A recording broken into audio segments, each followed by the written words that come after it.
Бул спецмашина бул. Анан? Кандай спецмашина? Спецмашина экен мен деле көрүп атам. Спецмашина кайсы мыйзам боюнча спецмашинанын алдыңкы терезелерин тонировка кылган болот. Силер Кыргызстандын мыйзамын уктуңар белем мындай биякта? Иә. Кылар ишиң жокпу? Жок. Ушул менин жумушум. Демал анда.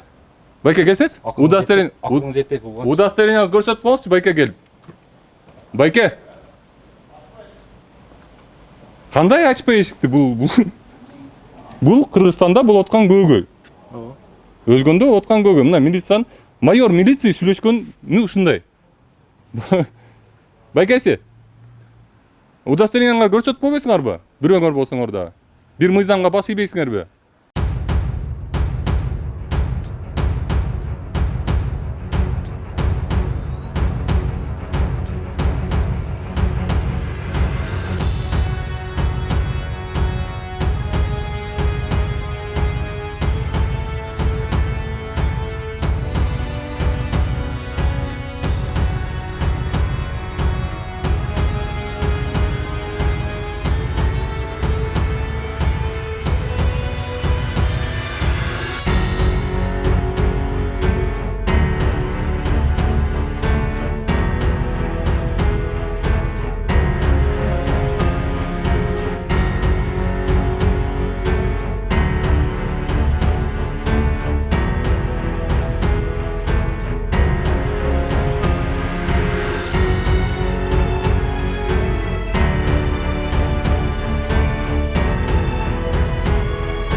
Мына биз баягы сүйлөшкөндө эле Бауыржан менен Өзгөнгө келдик.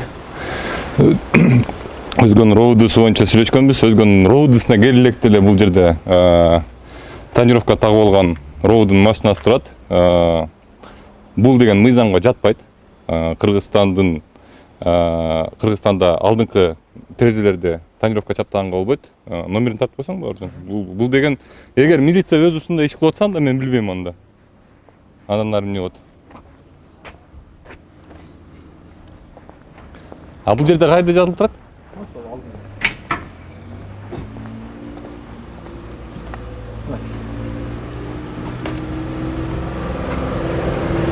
Кайсы жеринде жазылып турат? Анын үстүндө турат. 317. Кыргыз Республикасынын ийимдин 2015-жылы буйругу ИОН административдик имараттын аймагында көзөмөл өткөрүү жайлары аркылуу кирүүнүн камсыздоону уюштуруу жөнүндө. Өзгөн райондук ички иштер бөлүмүнүн эрежеси өзгөн мамлекеттик жана муниципалдык кызматкерлер өзгөн райондун кирүү үчүн кимге бүгүнүндө билдирип, уруксат берүүчү бөлмөдөн уруксат акчасын алуусу зарыл. Тапшырык көзөмөлдөп өтүп кирүүсү талап кылынат. Бирге жеке буюмдар жүргүзүүчү. Ассаламу алейкум. Ассаламу алейкум. Менин атым Мирлан Кокулов болот. Нисахар Долборун журналист болуп эсептелем. Биринчи суроом, бул жерге кирсе болобу ма азыр? Жок, Эмнеге? камераларды өч коюп кирбес. Эмнеге? Эмнеге ушундай? 317 буйрук негизинде ошондо. Силер мындай конституция дегенди уктуңар беле? Тоз, Конституцияда кандай жазылган? ошо кандай жазылган? Көрсөтүңүз ошо. Жок, конституцияда кандай жазат? Ошо кандай жазылган? Конституция боюнча мен свободный гражданин, туурабы? Ооба. Мен только кээ бир жерлерден эле неме ограничивать этсе болот правомдучу. Силер ойду келген жерден ограничивать этип бересиңерби? Бул ички органдын приказы. Жок, приказ бар, конституция бар да. Ооба. Наивысший закон ким кайсы бизде? ЕРК боюнча. Конституция? Ооба. Конституция боюнча мен ушундай жерлерге киргенге акым бар. Мен журналистмин. Анан Жаран катарда киргенге акым бар да. Бул общественное место болуп эсептелинет. Бул эч кандай неме эмес. кайтаруудагы объект бул. Спецобъект эмес бул. Бул кайтаруудагы объект. Спецобъект дегенди билесизби экен? Ооба. Эмне спецобъект деген? Спецобъект атайын. Неме удостоверениеңизди көрсөтпөсүзбү? Валейкум ассалам. Не жұмыстарына? Иә. Не жұмыстарына келдіңіздер? Ушул силердин роводуңарга келгим келип кетти Бишкектен. Себеп? Жөн эле. Журналист катары. Көп мыйзамдарды. Келбейт, себеби барбы? Сиздин атыңыз ким, байке? Себеп? Сиздин атыңыз ким? Менин атым Марат. Марат байке, удостоверениеңизди көрсөтпөсүзбү? Себеп? Мен гражданинмин. Менин сураганым боюнча сиз министрдин, ошол эле министрдин приказы менен сиз мага удостоверениеңизди көрсөтүшүңүз керек. Менин атым Эрлан Кокулов болот, Ниса берүүсү. Мен журналистмин. Себеби барбы? Ооба. болуптур дебей, жакшылап Не сүйлөсөңүз. себеп барбы? Жок, ошо себебим бар байке. Не себеп? Мына бул машина тонированный турат. Бул спецмашина бул. Анан?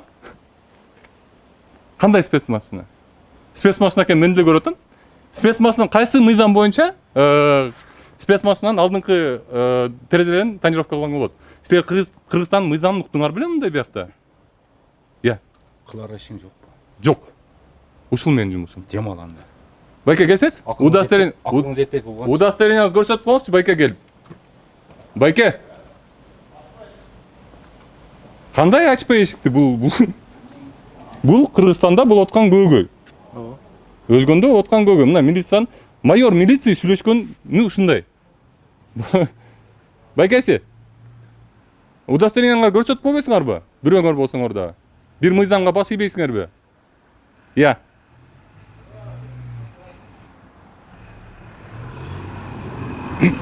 Байке, мен эртең менен кечен тура берем бияктан, кетпейм мен.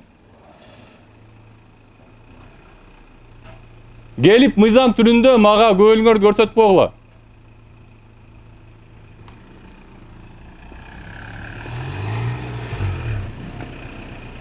Көрдүңбү Эрлан, ушундай да өтө кырдаал курчта жасаган отношениясын көрдүм. Бул кандай? Демал отпайбы? Демал дейт. Көрдүңбү? Биз дем алышыбыз. Машинасын тонировка кылып койгон спецмашина дейт. Анда Бишкектеги машиналардын баары эле тонировка менен жүрүш керек эле да, байкелер.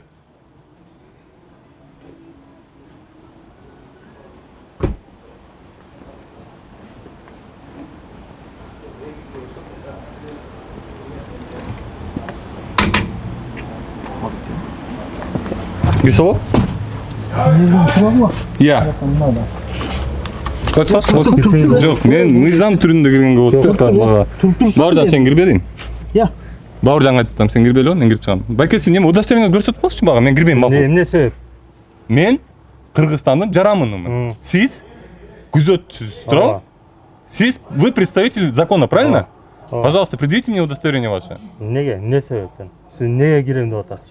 Приказ МВД бар, туурабы? Ооба. При просьбе гражданина вы обязаны предъявить удостоверение, туурабы? Сиз эмнеге кирем деп түнү? Эмнеге келдиңиз? Мен бул машинанын тонировкада болгон мага жакпай атат, мисалы, журналист катары жакпай атат. Эмнеге бул машина тонированный жүрөт? Бул мыйзамдын машинасы да, бул жөн эле силер туура айтып атасыңар, бул спецмашина. Ооба. А эмнеге спецмашина тонированный жүрөт? Эгер силер мыйзамга баш ийбесеңер, анда ким баш ийет бул өлкөдө мыйзамга? Эгер силер МВДнын представители болуп туруп, могу жерден тартып ал, кирип ал, эмне дедилер жана байке? Демал деп. Дем ал деп сүйлөшүп атсаңар элдер менен, анда ким коргойт биздин немебизди, акыбызды? Жок, кийимсиңерсиңер. Менин атым Эрлан Кокулов, Ниса берүүсү, мен журналист болом. Кыргызстандан атайын келдим, Бишкектен атайын келдим силерге. Өзгөнгө. Өзгөнгө. Не иш менен? Мыйзамды бузуп турсуңар силер. Эрлан Кокулов.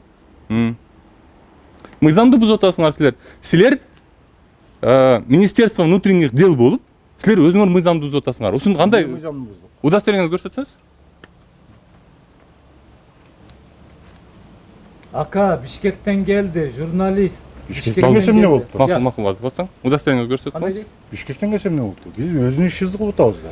Силер өзүңөрдүн ишиңерди туура эмес кылып атпайсыңарбы? Ошон үчүн айтып атам. Кандай туура эмес кылып атабыз? Сизден баштагы сотрудниктер Мына Неме, посторонний предмет уберите, пожалуйста.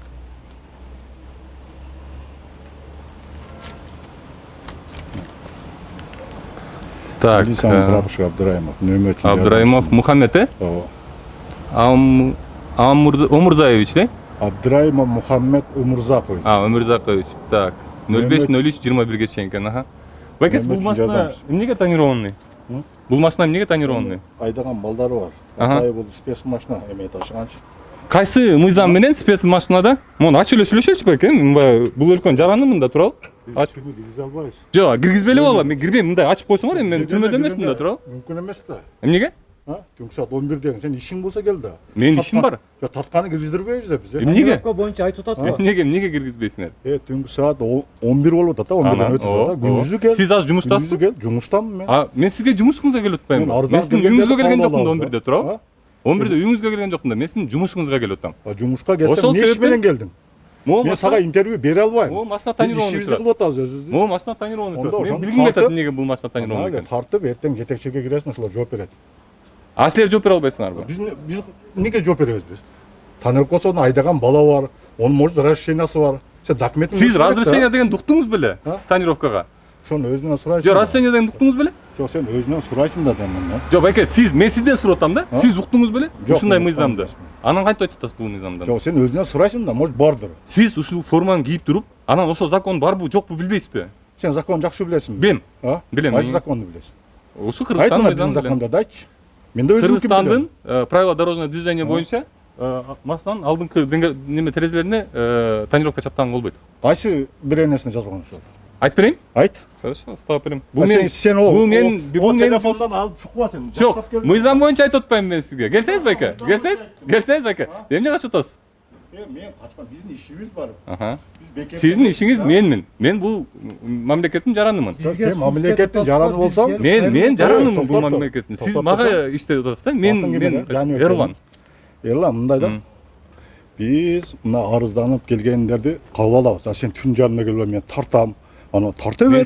Тартып каалаган жериңе барып кайрыласың. Мен арызданбай элем. Мен силерге көрсөтүп атам. Бул силер мыйзамды бузуп атасыңар. Мен силерге ошону көрсөтүп атам. Азыр жетекчилик келет, чакырды азыр ошого келген. Анда старшийлер чакырасыңарбы? Ооба. Чакыргыла анда старшийлер, келге. Старший смена тогда, да? Азыр старший келсин. Анан 317 буйрук боюнча. Көрдүңбү мына Эрлан? Бизде ушундай да. Жок, бул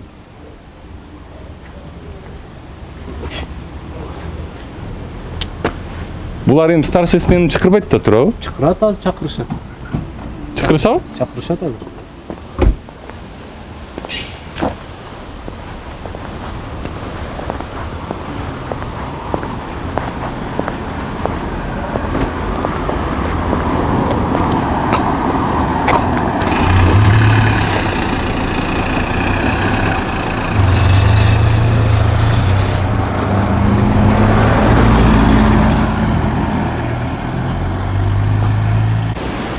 Бизде милициянын сотрудниги, майору дагы тигил байке болсо капитан окшойт.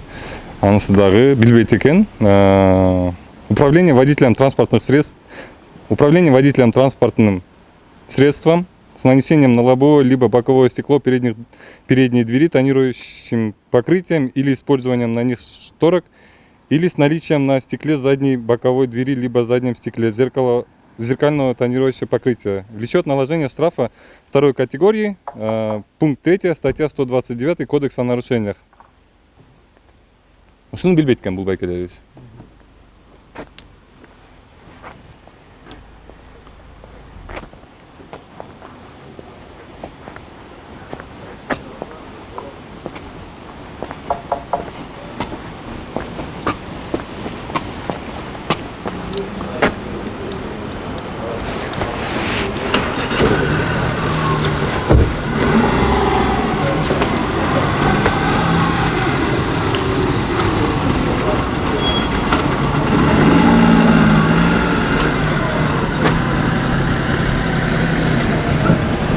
Тартып койсоң.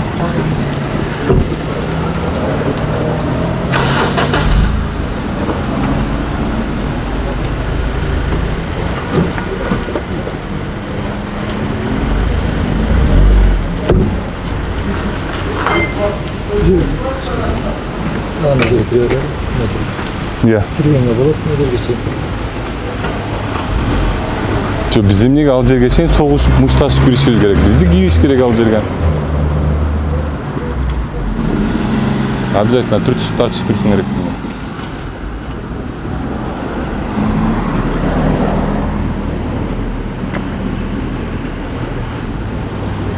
Байке, старшын сменен чыккандарбы? Чакырдык.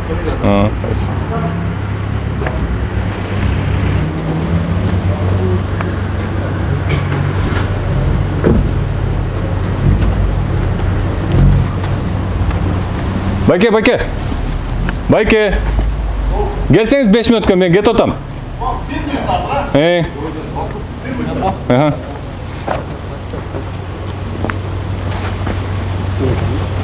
Аты ким дедилер бул байке? Азыр эсимен чыгып калды. Мен де эсимен чыгып кетти.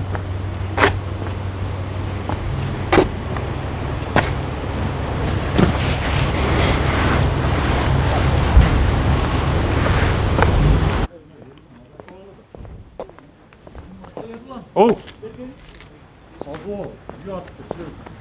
Уят да байке. Сиз форманы кийип туруп, анан кийин элементарный мыйзамды билбегениңиз бул уят. Мыйзамды бил, кайсы мыйзамды Уят. билбей атам. Меске Кайсы мыйзамды? Тонировка боюнча кайсы мыйзам бар? Мен айтып атам, мыйзамда бул разрешениесинде бар экен. Разрешение боюнча билесизби, 2 машина бар экен разрешение. Кайсы 3 машина? машина. Президенттикине, премьер-министрликтине, андан кийин жогорку соттукун али бар. Болду. Башка эч ким Мыйзам жок. ичинде кайсы мыйзамдын негизинде бар экен алар? Сиз ошону билбей атпайсызбы? Сен айтчы, мен билбейм. Мен да билбейм. Сен билбейсиңби? Билбеген нерсеңди сурооба бирөөдөн. Кандай болот анан? Сурооба. Жок, сиз билишиңиз керек да. Мен форма кийип турамбы азыр? Сен анан эмне тартып келдиң? Билбеген Жок, нерселерди. мен форма кийип турамбы Мен азыр? өзүм ишимди билем. Мен Нөмөчүнүн жардамчысымын. 317 буйрукты айттыңчы, 317 317 Сен буйрукту сен менен сурай баш. 317 буйруктучу. Неге? Мен 714 буйруктун негизинде иштейм. 317. Жок, могу жерде 317 буйрук деп турат да, кирсе болбойт деп атат. Кирсе болот, камераны койгула, эмеңин кой, киргизем, жазылып. А мындай чечинип эле кирбейм банда байке. Чечинип эле кирбейм банда. Калайсың? Жок, калбайм. Сиз мыйзам ошончо жазып койбойсуз. Чечинип кириш жазылып керек турат бияка. да. Жазылып. Ошо мыйзам турабы? Жок, турабы ошо мыйзам? Ошол мыйзам Туура, бул атайы кол чек коюлуп так приказ келеби? бар ушундай. Иә, ошо мыйзамга так келеби? Мыйзамда Конституцияга так келеби ушул нерсе? Так келген үчүн жазылган да. Жок, ошо конституцияга так келеби келбеби? Так келет да. Анда мен чечиндирип киргизгиле анда. Эмнеге чечиндиресиз? Жок, сиз менин камерамды алып атпайсызбы? Анан кандай мен рубашкачан кирсем болот, а камера менен кирсем болбойбу? Болбойт. А эмнеге? Экөөнүн жарымасы бар. Эми буйрукта ошондой жазылган. Жок, экөөнүн жарымасы. Сен буйрукта ошондой жазылган. Сен ошо буйрукту ачып оку. Жок, мен ачып окуйм, бул мыйзамсыз нерсе. Жазылып турат. Мыйзам мыйзамсыз нерсе. Конституционное право человека деген бар да. Конституция деген это наивысший закон Кыргызской республики. Эрулан. Мыйзам негизинде жазылат, анан ошол нерсе илинет да. Мыйзамсыз кантип? Жок, ошо мыйзамсыз деп айтып атам мен сизге ошону. Сен үчүн мыйзамсыздыр, биз үчүн мыйзамдуу. Көрдүңүз? А эмнеге бул? Анткени сиз мыйзамды билбейсиз, туурабы? Билем, мен билген үчүн. Жок, анда билсеңиз мага түшүндүрүп бербейсизби эмне экенин муну? Мен 317 жазылып турат. Бул мыйзам. Себептен камера менен киргизген. Эмнеге камера менен болбойт? Приказда жазылыптыр да. Жок, ким жазылганды аткарабыз бизчи. Бул атайын бекитилген министрдин колу менен коюлган нерсе. Закон ким менен жазылат билесизби? Конституция ким менен жазылат? Эмнеге жазылат? Ошо жазылып турат. Жок, конституция эмнеге жазылат анда? Эгер силер законду мындай кылып тигиндей кылып оңдой турган болсоңор, закон эмнеге жазылат? Ону мен оңдобойм да, чынбы? Ону мен оңдобойм. Биз жазылган буйрукту аткарабыз. Биз аткаруучу власть болобуз. Жок, негизи тонировка чапкан болобу, машина болбойбу? Макул, буну коюп турсаңыз токтоп Онун машинасында бар экен да. Эмне бар экен? Разрешениясы. Бул атай спец машина экен. Ону өзүнөн сурап аласың. Мен водитель эмесмин. Мен сизге түшүндүрүп атпаймынбы, байке? 2-3 эле киши тонировка чапкан болот. Мыйзам боюнча, Кыргызстан мыйзамы боюнча. Бар экен да, анан машинасында мында документин көрүп туруп анан айтыш керек да, чынбы? Эрлан? Кайсы документ? Бунун атай мыйзамды көрүп туруп айтам мен. Жок, Мыйзам бар да? Мыйзам кайда документ? Мага документтин кереги жок. Мен сен мыйзамды көр карап ошондо, может болбойт. Силер мыйзамды карап жүрүп туруп, анан кайра өзүңөр мыйзамды бузганга акыңар жок. бул спец машина. Моральный акыңар жок. Моральный акыңар жок. Башкасы айтпай эле койгон, формаңызды айтпай эле койгон. Эмнеге колдонот, сен билбейсиң да, жынбы? Иә. Спец машина. Байке, мыйзамда жазылган экен да, бул машинага тонировка чаптаса болбойт деп мыйзамда жазылып турат. Кайсы ушул машинага 2000 сом, жазылбайт ой, деп 5500 сом экен неме штрафы мунун. Жок, ушул машинага тонировка болбойт деген эме жок болсо керек, чынбы? Жок. Бар бекен? Жок. Кайсы кандай беренеде көрсөтүп турат ушу спец машинага? Мен сизге түшүндүрүп атам. Бизде Кыргызстан мыйзамы боюнча 2-3 машинага эле тонировка чаптаганга уруксат бар. Бул президент, премьер-министр. Кайсы мыйзамда жазылган ошо? Айтпайсыңбы ошо? Сен билет экенсиң. Айтчы. Жок, мен билбейм деп атпаймынбы, байке. Жок, сен билем деп айтып атпайсың. Жок, мен атпайсың. билбейм. Мен сизден уккум келди ошону. Жок, сен билем деп Жок, атпайсың. мен билбейм. Айт, сенен үйрөнүп алайлы. Үйрөнөсүз бу касып азыр Ооба, айтайын. айт. Азыр айтам. Айт. Ошону зерикпели ачып неме. Ну, зерикпелем мынакей. Управление водителем транспортным средством с нанесением на лобовое либо боковое стекло передней двери, тонирующей покрытием или использование на них шторок, влечет наложение штрафа второй категории. Пункт 3, статья 129 Кодекса о нарушениях. ГОСТ позволяет тонировать любое лобовое стекло автомашин до 25%, а передние боковые стекла до 30%. Бул канча процент экен? Я. Мунун иши көрүнбөйт байке. Бул караңгыда көрүнбөйт да. Сен өлчөп көрдүң 25-30 экен. Байке, сиз андан ары кетип атасыз. Сөзүңө туура келбей атат. Сиз андан ары кетип атасыз го байке. 25-30 деп өзүң айтып Жок, атасың. мисалы, азыр уялган жоксуз. Азыр кайтып аткан жериңизге. Сиз андан ары кетип атасыз го байке. Жүрүңүз. Жүрсөң, көрүп койсоңуз. Бир көрүп коюңузчу байке. Жок, жүрсөңүз. Бир көрүп коюңуз. Мен чыкканга болбойт аякачы. А ким чыккан болот? Сиз бирөө анда жибериңиз анда таңдапкасын көрүп келели. Бу жерден чыкпай мен. Жок, ответственность барбы? Бир нерсе болсо кабыл алам, майли. Элгиде кирип сүрөшөбүз. Жок, байке, мындайда мен сизге айтып атсам, сиз мыйзамды билбегениңиз. Мен сага дагы айтып атам. Мен өзүм буйругуму өзүм мыйзамды билем. А сен каяктан жаттап, каяктан айтып атасың, мен Мен сизге мына азыр Кыргызстандын мыйзамын окуп бердим. Мен сага айтып атам 25-30% деп атасың, а сен одан көп экенин кантип билдиң? Байке, мындай. Жок, кантип билдиң? Сен экспертсиң. Ону экспертиядан чыгар да. Прибор барбы сизде текшерген? Менде прибор жок, сенде болушуң керек. Сен текшерип келип атпайсыңбы? Прибор менде болуш керекпи? А менде болобу? Урушпайбыз байкелер. Жүрүңүз мындай эле көрүп койбойсузбу? Жүрсөң коңчу сурайсыз. Жок, мага чыкканга болбойт да. Эмнеге болбойт? Сиз мыйзамды коргогон адамга киресиз. Ооба. А эмнеге чыкканга болбойт сизге? А менен бөлөк чыгат го. Мен ишим ошондой да. Кандай? Мен нөөмөчүнүн жардамчысымын. Мен ушу агаженин ичинде гана болом. Даже мына жерге чыкпашым керек мен. Силер чакыргандан чыктым. Мен ушу отурган жеримден чыкпашым керек өзүчү. А силер чакырып келбей атат дегениңерде мен силерге чыгып жооп берип коем дедим. Мухаммед бекен мындай да. Буйрук бар да. Мен да ошол буйрукту силердин чакырган үчүн чыгып келет атам. Ана келеби? Келет, азыр текшерип атат экен мырзекеде, келет азыр. Байкелер мындай да.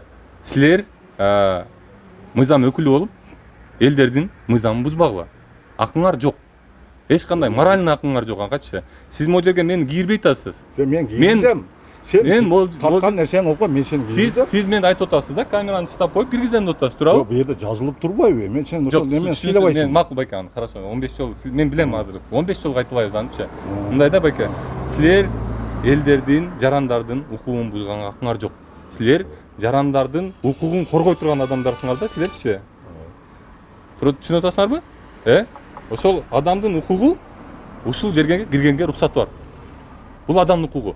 Бул камерасы менен болобу, сотовый телефону менен болобу, эмнеси болобу, киргенге акысы бар. Анткени ал адамдын жеке менчиги. Бул охрана адамдын ал адамдын жеке менчиги. Сиз бул жеке менчикти тартып алганга эч кандай акыңыз жок. Мен тартып алам. Кандай кылып алганга тартып аласыңарбы, бияка койдуртуп коесуңарбы, силердин жеке менчикти алганга акыңар жок. Мен сизге түшүндүрүп атам. Бул ошондой эле, что сиз мени азыр айтасыз, бул рубашкаңды чечип туруп кир дегендей болуп калат да. Ошону билип алыңыз бир байке. Макулбу? Силер менен таанышканга кубанычтамын, жакшы аман. Мына ушундай көйгөй болуп атат биякта байкелер.